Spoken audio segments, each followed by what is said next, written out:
Yeah, welcome back here for the winners bracket finals here at DreamHack Summer, the ASUS ROG DreamLeague, and we're here with the winners bracket finals, best of 3, Na'Vi, Virtus.pro, already getting ready on stage, and it is time to find out which team gets a pass to the finals and which team might have to play 10 games tomorrow, as both series tomorrow are going to be best of 5.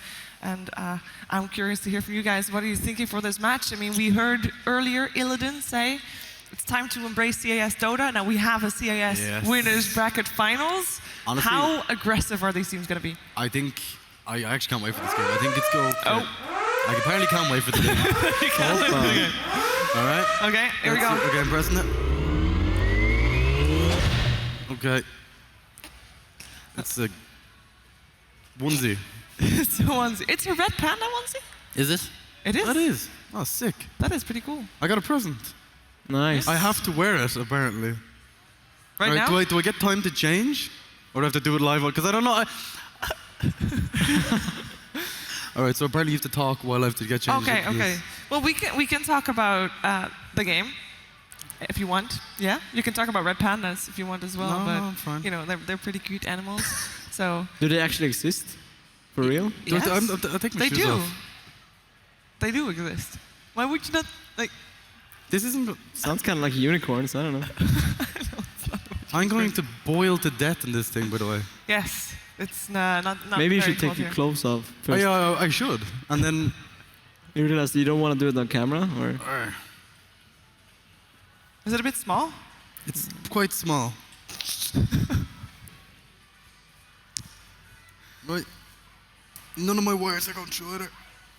Oh, your wires. Right. Good night. Good night. Okay, we can't count on Shane's input for the series anymore, I think. It's all tangled because of the wires. Your crotch is exposed. What's wrong? Nothing. Okay, so we have Na'Vi versus Virtus.pro. We have the winners bracket finals. Lumi, what do you think is going to happen? How are these teams? Well, these two teams essentially just dominated all their opponents. Yes. So, and it wasn't even close. I couldn't say that there was any weakness.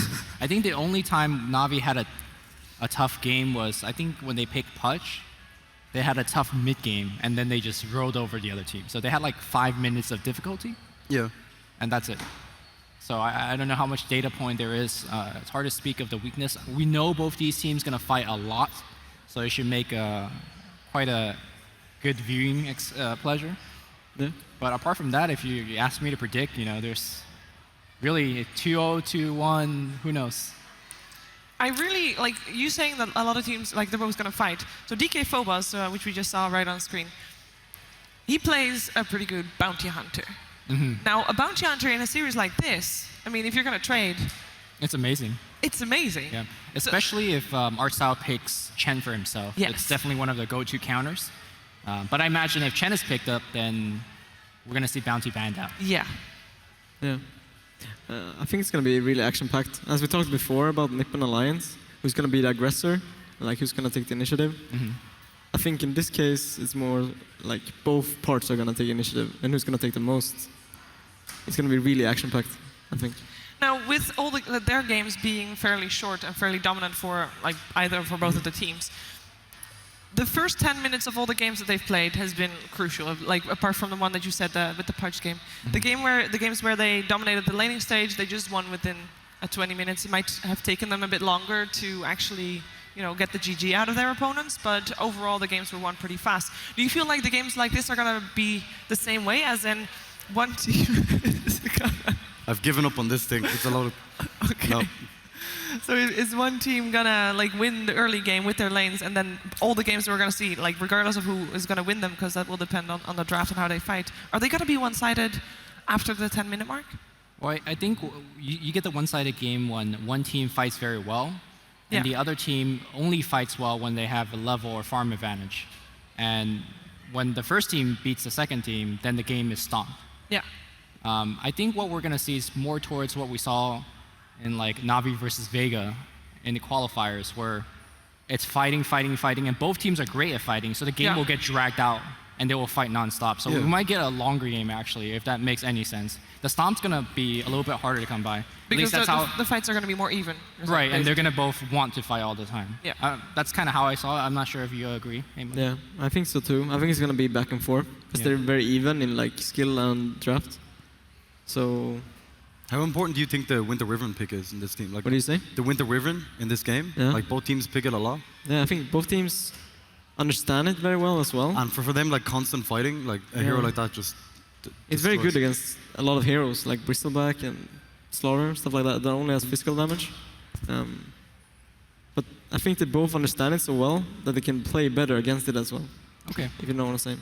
I mean, kind of following on Shane's question, is there, what we saw, for example, against Alliance was Prophet with bans. In this particular game between the two CIS team, is there any hero that's going to be valued a little bit more compared to like a regular game of Dota between NIP or Alliance?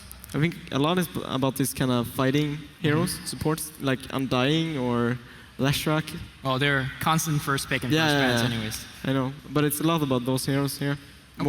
More so than in NIP Alliance, I think. I think Queen of Pain and Puck could also be huge in these games. You know? These like mid heroes that can like rotate really early, get like a lot of burst damage. And don't really fall off. Like if you are going to fight the whole game, those heroes are going to be good the whole game as well.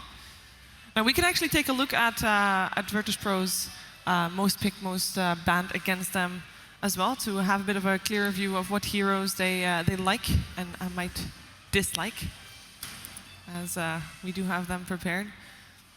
The Winter River, no surprise, we just mentioned it already, but one hero that keeps coming back, at least for Virtus.pro's side, is the Visage. Yeah. Are we going to see it this time? I think in these like scrappy engagements, the amount of damage that Visage can get out, like just with the soul assumption, is insane. Like, and also it gives you that push, like, because when I see a lot of these games, like a lot of the teams have the push to back up their fight, so like they can get objectives after they do it. Like so, in VP's case, especially against a team like Navi, you want to take every advantage you can because you don't want to continue to fight them because eventually it'll come out balanced. You know what I mean? Yeah. So what are we expecting here? What do you think? 2-1, 2-0, and if 2-1, who's going to take it? And if 2-0, who's going to take it as well, actually? I think I'm going to bet on VP in this game. Like, I honestly think they're incredibly difficult to draft against. They just have so many heroes that everyone on the team plays amazingly. So, and Navi is like they've been playing so good this tournament, but I still think VP have the edge. So 2-1 to VP. Okay, Lumi? I'm going to say 2-1 Navi, simply because I talked to Dendi shortly before like the last set. Yeah. And I was asking, are you confident? Like, is VP going to give you any trouble? He's like, no problem. It's going to be pretty easy. And when Dendi's feeling that confident, I expect great things from Navi, and probably they're going to play at least one Pudge game. Like, really? When you're fighting nonstop, I think Pudge is just an amazing core, right? Because after, let's say, 2 team fights, 3 team fights, suddenly you have a tank in the front line that's so difficult to kill. When Navi picked it before as well, they had their offlaner was Bristleback, and they had another like safe lane core. I think it was Lashrak, I'm pretty sure. I'm not 100% on that one, but basically they had the backup. So Pudge, like Dendy didn't actually need that much farm. He just had to get pickoffs with the hook. Yeah. You know what I mean? They had the backup late game for it. So. Yeah, and Pudge is actually a really good defensive hero. Yeah. Because you can hook out of stuff like Chronosphere or just... Winter Riven ulti even. Yeah, it's kind of like a Venge swap in a way. One-way Venge swap without the back draw exactly. off. Yeah. What do you think for score then, Ape Mother? I think it's going to be 2-1 Navi. I think they've been looking really, really strong lately, and I've been impressed. I would agree with that as well, and Hanskin also said that he expected that to happen, but we're going to find out what is actually going to happen because the draft is on the way. So it is time for our winners bracket finals, Navi versus Virtus.pro with Cinderin and Andy Styles.